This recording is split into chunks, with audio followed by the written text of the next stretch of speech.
Praise Lord, जय मसीह की। मैं स्टैनली मैकवान, मेरे YouTube channel Hindi Gujarati Bible study में आपका स्वागत है। मेरे चैनल को आज अभी इसी वक्त आप सब्सक्राइब कर लीजिए और परमेश्वर ज्ञान में आप पढ़ते जाओ। 2023 के दिसंबर में मैंने एक वीडियो बना कर रखा था और मैंने उसमें एडवांस में बता दिया था कि 2024 में अमेरिका में जो इलेक्शन होगा उसमें डोनाल्ड ट्रंप आएंगे और वो जीत भी जाएंगे। और साथ साथ में मैंने एक बात और बताई थी कि 2024 में इंडिया में भी इलेक्शन है और उसमें मोदी जी आ जाएंगे। शुरू में तो लोगों को ऐसा लगेगा कि मोदी जी हार रहे, लेकिन अचानक से बाजी बदल जाएगी, पलट दी जाएगी और मोदी जी जीत जाएंगे। और वैसा ही हुआ, अमेरिका में ट्रंप ही आए और इंडिया में मोदी जी ही आए। ये भविष्यवाणी सच्ची कैसे हो गई।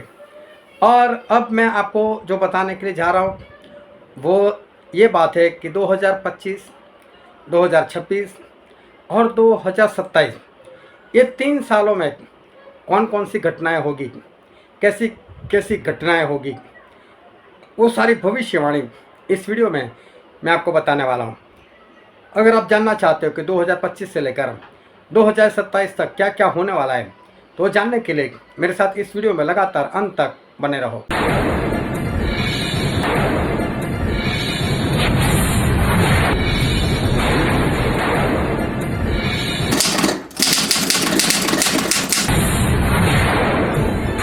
दो 2025 से 2027 तक की भविष्यवाणी के पहले पार्ट में मैंने बताया कि कैसे कैसे हालात होंगे।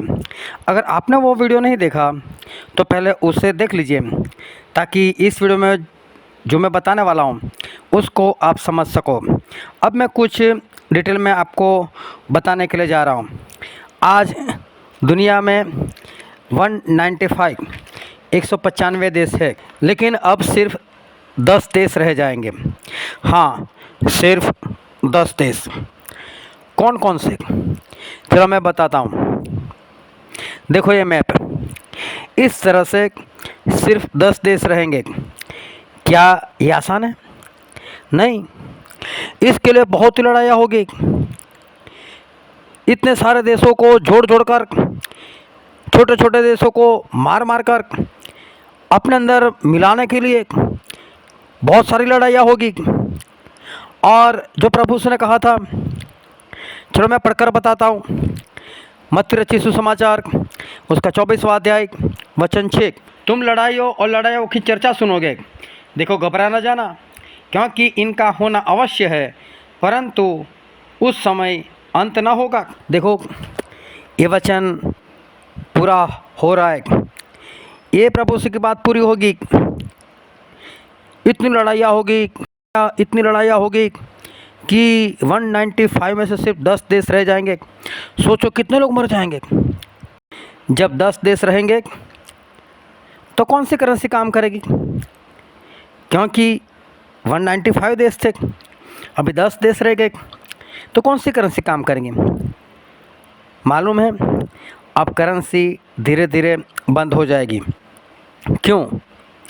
आप जिसे पैसा समझते हो ना, पहले तो ये मान लो कि वो पैसा है ही नहीं। कैसे? चलो मैं आपको 500 रुपये का नोट बताता हूँ।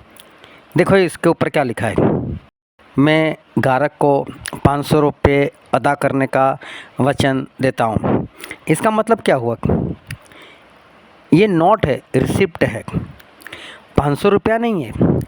अगर 500 रुपया होता तो ऐसा लिखते ना, ये 500 रुपया है, लेकिन यहाँ तो ऐसा लिखा है कि मैं ग्राहक को 500 रुपये अदा करने का वचन देता हूँ।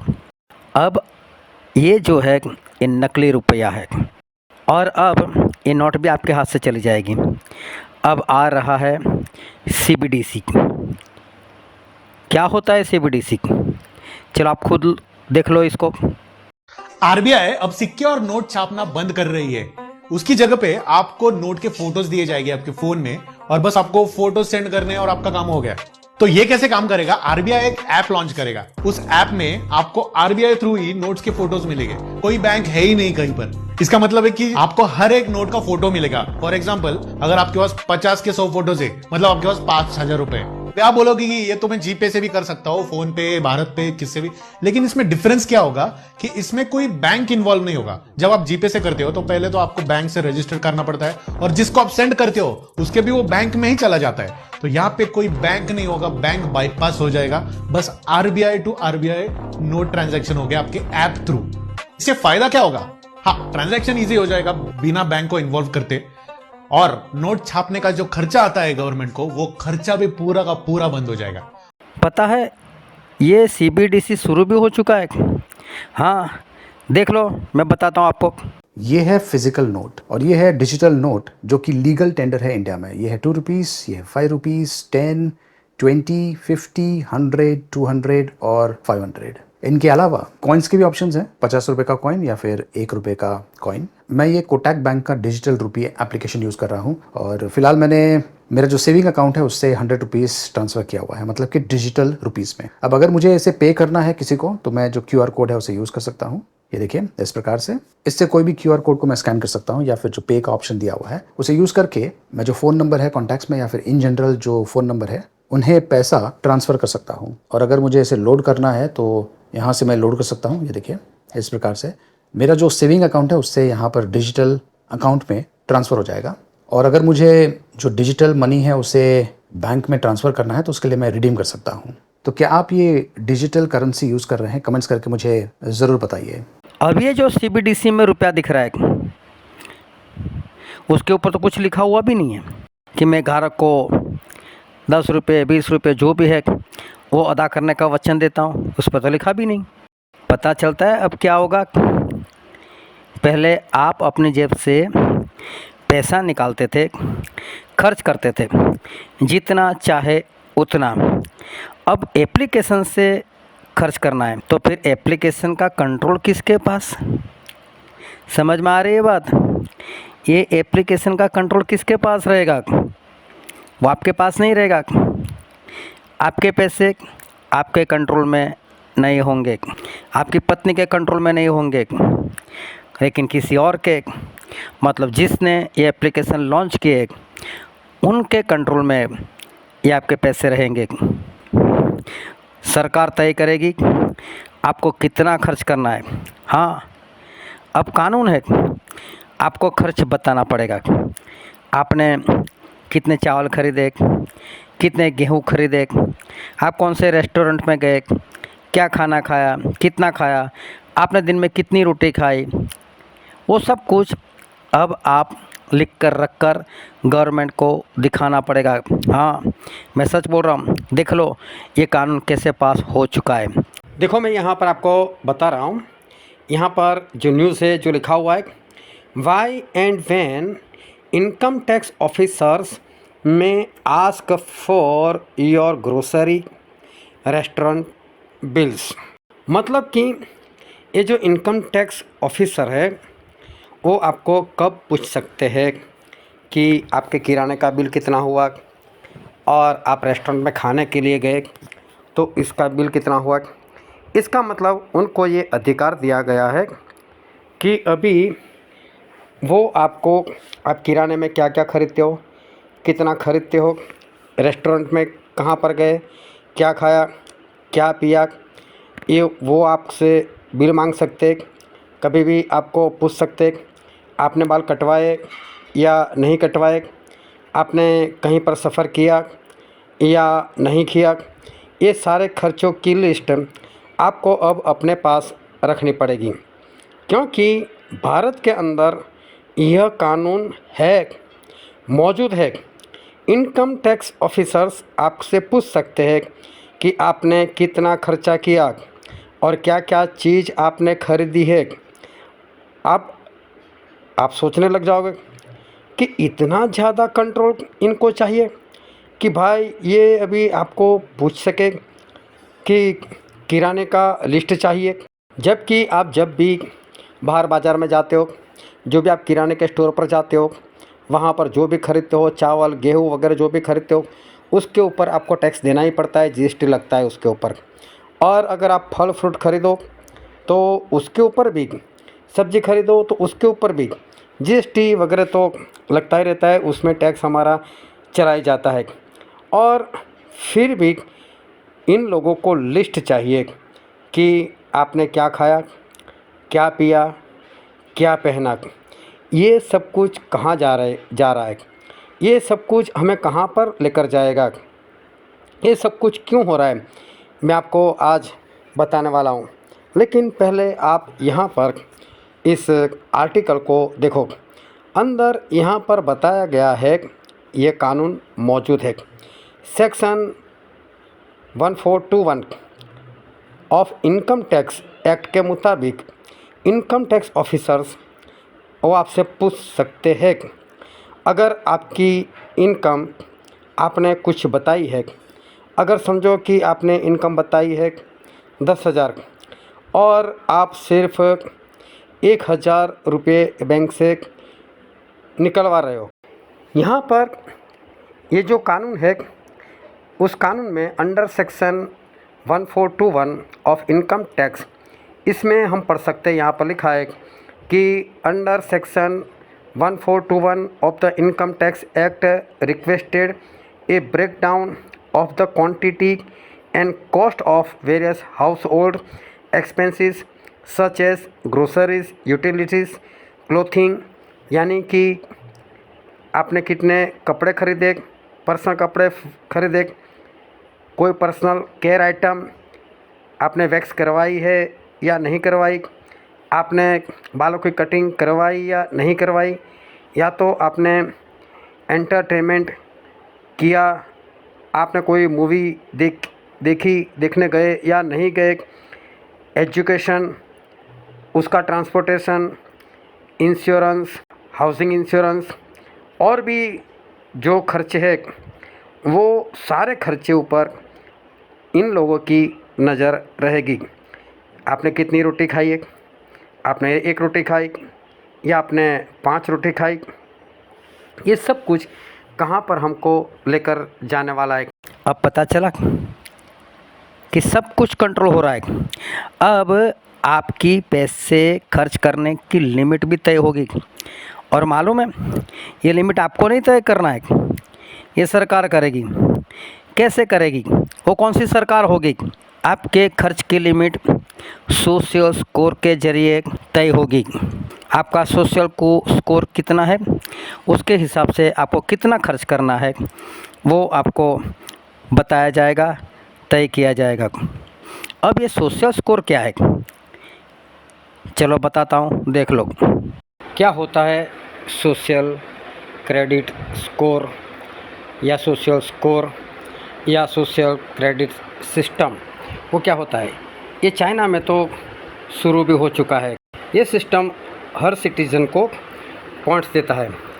अगर वो कोई इंसान सरकार के ख़िलाफ़ बोले या फिर कोई गुनाह करे तो उनके पॉइंट्स कम कर दिए जाते हैं, और अगर पॉइंट्स बहुत कम हो जाए तो उनके ट्रैवल के ऊपर, सफ़र के ऊपर पाबंदी लगा दी जाती है। ऐसा भी हो सकता है उनको गायब भी कर दिया जाता है। ये सिस्टम कैसे काम करता है? जब पिछले सालों में जब कोविड-19 हुआ था तो कई लोगों ने सरकार की जो पॉलिसी थी उसके विरोध में चीन में उन लोगों ने विरोध किया था, और विरोध में जो लोग पार्टिसिपेट कर रहे थे, हिस्सा ले रहे थे, मालूम है उनको गवर्नमेंट ने कुछ नहीं बोला, लेकिन दूसरे ही दिन गवर्नमेंट वाले उनके घर पहुंच गए, और उनके घर पहुंच गए और उनसे जवाब मांगे गए। इतना ही नहीं, कई लोगों को तो घर से भी गायब कर दिया गया। ये है क्रेडिट स्कोर। ये सोशल स्कोर इस तरह से दिया जाएगा कि आप कचरा कहाँ पर डालते हो, कार कैसे चलाते हो, कितनी चलाते हो, कितना इस्तेमाल करते हो, आप कितना पॉल्यूशन फैला रहे हो, आप कितना पैदल चलते हो, उसके हिसाब से आपका सोशल स्कोर प्लस या माइनस होगा। पर आप क्या क्या कर रहे हो वो कैसे पता चलेगा? आपको सवाल होगा कि कैसे पता चलेगा मैं कितनी कार चलाता हूँ, मैं कितना पैदल चलता हूँ, मैं कचरा कहाँ पर डालता हूँ। आपको ऐसा होगा कैसे पता चलेगा? अरे भाई साहब, ये आपके शहर में सीसीटीवी कैमरे क्यों लग रहे हैं? ये चारों ओर हाई डेफिनेशन के कैमरे, नाइट मोड वाले कैमरे, वो क्यों लग रहे हैं? क्या आपकी सेफ्टी के लिए? नहीं, ये आपके ऊपर नज़र रखने के लिए। ये सारी बातों का मतलब है कि आप सभी फिर से गुलाम बनाए जाओगे। मालूम है सब कुछ इलेक्ट्रिक हो रहा है, कार इलेक्ट्रिक, बाइक इलेक्ट्रिक, घर में इलेक्ट्रिसिटी, जो भी आप चलाते हो वो सब कुछ इलेक्ट्रिक होता है तो ऑन ऑफ होता है। यहाँ तक कि आपकी कार, आपकी बैंक, वो सब कुछ कंट्रोल में, उसको ऑन ऑफ किया जाएगा क्योंकि सब कुछ एप्लीकेशन से चलता है। आपके मोबाइल में एप्लीकेशन, उसको कब बंद करना है, कैसे उड़ाना है, वो सारा कंट्रोल अब उनके हाथ में। ऐसे ऐसे कानून आएंगे कि आपका परिवार वो परिवार नहीं रहेगा। आप खुद अपने परिवार का कुछ नहीं कर सकते। देख लो, मैं आपको बताना चाहता हूँ। क्योंकि वर्ल्ड इकोनॉमिक फोरम का स्लोगन है 2030 तक हम एक ऐसी दुनिया बनाने वाले हैं जिसमें आपका किसी भी चीज के ऊपर अधिकार नहीं रहेगा। शरीर के ऊपर अधिकार नहीं रहेगा, बता चुका हूं। बच्चों पर अधिकार नहीं रहेगा, कानून आ रहा है। बीवी पर अधिकार नहीं रहा, यह कानून आ चुका है। एक्स्ट्रा मैरिटल अफेयर इस वक्त लीगल है। आपकी बीवी 20 लोगों के साथ भी संबंध बनाए, आप टोक नहीं सकते कानूनी। आपका पति 50 लोगों के साथ संबंध, औरतों के साथ रहे, उसको टोक नहीं सकते। मालूम है ना, समलैंगिकता का कानून आ चुका है। आदमी व्यभिचार करे, कोई टोक नहीं सकता है। लड़की 16 साल की उम्र में जाए तो लिव इन में रह सकती है, प्रेग्नेंट हो सकती है, उसके बच्चे को हम पालेंगे, कानून आ चुका है। छोटे बच्चे को मार नहीं सकते, पीट नहीं सकते, धमका नहीं सकते, कानून आ चुका है। आपसे नहीं पलता है, सरकार पालेगी, कानून आ चुका है। प्रॉपर्टी आपकी जब्त हो चुकी है, कानून आ चुका है। पानी पर आपका अधिकार नहीं है, कानून आ चुका है। बिजली पर आपका अधिकार नहीं है, कानून आ चुका है। जब किसी चीज पर आपका अधिकार ही नहीं है, यही तो वर्ल्ड इकोनॉमिक फोरम ने बोला है। 2017 की ट्विटर अकाउंट पे जाओ, वर्ल्ड इकोनॉमिक फोरम पे, उस पर लिखा हुआ है 2030 तक हम एक ऐसी दुनिया बनाने वाले हैं जिसमें you will on nothing but you will be happy. ये तो कुछ नहीं, आपने अपने बच्चों की अपार आईडी बनवा ली ना, पता है आपने उसमें सिग्नेचर कर दे दिया। आपको तो सिर्फ इतना बताया गया कि डिजी लॉकर में सब सर्टिफिकेट वगैरह सब रखा जाएगा, आपके बेटे की डिटेल रहेगी। लेकिन मालूम है आपने जो सिग्नेचर कर दिया, आपने जो उनको परमिशन दी, वो परमिशन किस बात की है? वो परमिशन इस बात की भी है कि आपके बच्चे को कौन सी दवाई देनी है, कौन से अस्पताल में ले जाना है, कौन सी वैक्सीन देनी है, वो सारी अनुमति आपने उनको दे दी है। वो कभी भी आपके बच्चे को कहीं पर भी किसी भी अस्पताल में लेकर जा सकते, कोई भी दवाई दे सकते, कोई भी इंजेक्शन, कोई भी गोली, कोई भी वैक्सीन उसको दे सकते। और उसके ज़रिए अगर उसको कुछ भी हानि होती है और अगर मौत भी होती है तो आप कुछ नहीं कर पाओगे, क्योंकि अपर आईडी के ज़रिए आपने उनको अनुमति दे दी है। बच्चों से लेकर बड़े सभी की डिटेल आज उनके पास पहुंच चुकी है। वो सभी को बिंदास से कंट्रोल करेंगे। 2025 से 2027 तक आपका खुद का कुछ नहीं रहेगा। ना आपके पास आपका खुद का घर रहेगा, ना आपके पास गाड़ी रहेगी, कुछ भी नहीं रहेगा। ये इनका एजेंडा है। क्योंकि वर्ल्ड इकोनॉमिक फोरम का स्लोगन है 2030 तक हम एक ऐसी दुनिया बनाने वाले हैं जिसमें आपका किसी भी चीज के ऊपर अधिकार नहीं रहेगा। देख लो, मैं बता रहा हूँ आपको, इंग्लिश और हिंदी दोनों में बता रहा हूँ। वीडियो पोस्ट कर इसे पढ़ लो कि क्या लिखा है। ये सब कुछ कई देशों में होने भी लग गया। घर किराए से मिलता है। आप ऐसा करते हो कि अपना TV, fridge, bed, geyser, press वगैरह सब कुछ आप लेकर किराए के घर में आप जाते हो रहने के लिए। लेकिन अब ये सारी वस्तुएं किराए से, प्रेस, टीवी, फ्रिज, सब कुछ, और ये सब कुछ होने लग गया है। कई देशों में शुरू हो चुका है और यहाँ तक कि भारत में भी शुरू हो चुका है। ये सब कुछ आपको किराए से मिलेगा। आपको अच्छा भी लगेगा क्योंकि आपको अपना घर बदलने के लिए टेम्पो की ज़रूरत नहीं पड़ेगी। बस कपड़े लेकर निकल जाओ, सामने वाले घर में सब कुछ मिलेगा। वहाँ से छोड़ना है किसी और जगह पर जाओ, सिर्फ कपड़े लेकर जाओ, टेम्पो का खर्च बच जाएगा। इनका कहना है आपके पास अपना कुछ भी नहीं होगा, लेकिन फिर भी हम आपको खुश रखेंगे। अभी मालूम है सभी देशों में, सभी शहरों में बड़ी बड़ी LED स्क्रीन लगाई जा रही है। ये स्क्रीन क्यों? इसी स्क्रीन से आप सभी को ऑर्डर दिया जाएगा। एक सरदार आएगा, मसीह का विरोधी आएगा, एंटी क्राइस्ट आएगा, वो पूरी दुनिया के ऊपर राज करेगा। उसी के लिए ये सब कुछ हो रहा है और वो इस स्क्रीन का इस्तेमाल करेगा। वो स्क्रीन पर आकर आपको ऑर्डर देगा, ये करो वो करो, और ये CCTV जो है उससे निगरानी रखी जाएगी। अगर आप सोचोगे कि मैं ऐसा क्यों करूं, मैं क्यों उसकी मानूं, मैं तो नहीं करूंगा, मैं तो उसका गुलाम नहीं बनूंगा, पर आप कुछ नहीं कर पाओगे। आप कुछ नहीं कर पाओगे। क्यों? अभी AI मतलब आर्टिफिशियल इंटेलिजेंस, अभी उसका ज़माना आ चुका है। ये क्या है? ये आर्टिफिशियल इंटेलिजेंट एक रोबोट है जो इंसान की तरह काम करता है। वो टीचर का काम करेगा, जज का काम करेगा, वकील का काम करेगा, डॉक्टर का काम करेगा, ट्यूशन लेगा, सारा काम वो ही करेगा। सब कुछ वो कर सकता है और उसने करना शुरू भी कर दिया है। और ये रोबोट AI वो आज लोगों की नौकरी खा रहा है, छीन रहा है।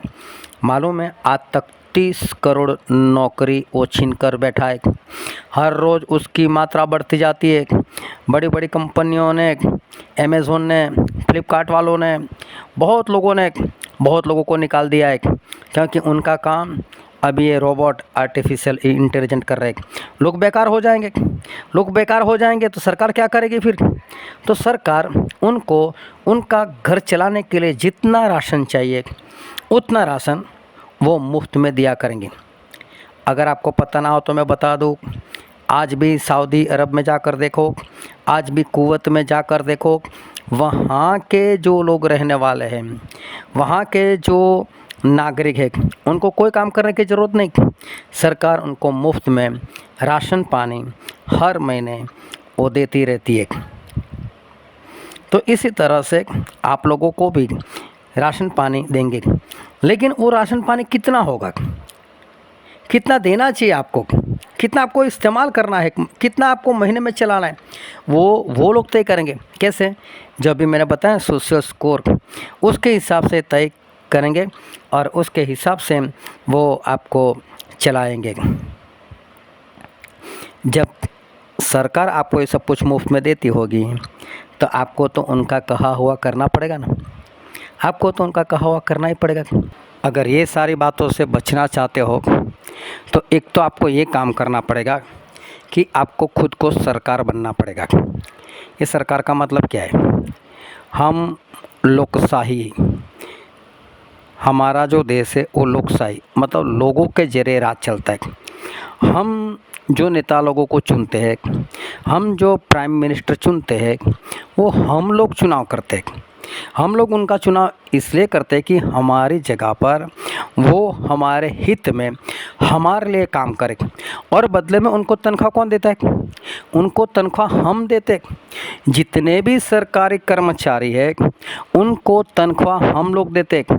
हमारा जो टैक्स कटता है उस टैक्स के पैसे से उनको तनख्वाह दी जाती है। वो हमारे बॉस लोग नहीं हैं, वो हमारे सेवक लोग हैं।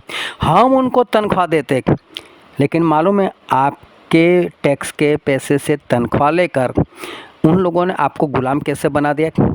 सब्सिडी देकर, बहुत सारी सुविधाएं देकर। आपको ऐसा लगता है कि गवर्नमेंट हमारा अच्छा कर रही है, हमको सुविधा दे रही है, लेकिन वो सुविधा नहीं है। मैं एक जगह के बारे में आपको बताना चाहता हूँ। और देखो, अब मैं जो कहता हूँ सरकार, वो मैं किसी पार्टी की बात नहीं कर रहा हूँ, मैं आने वाले दिनों की बात कर रहा हूँ।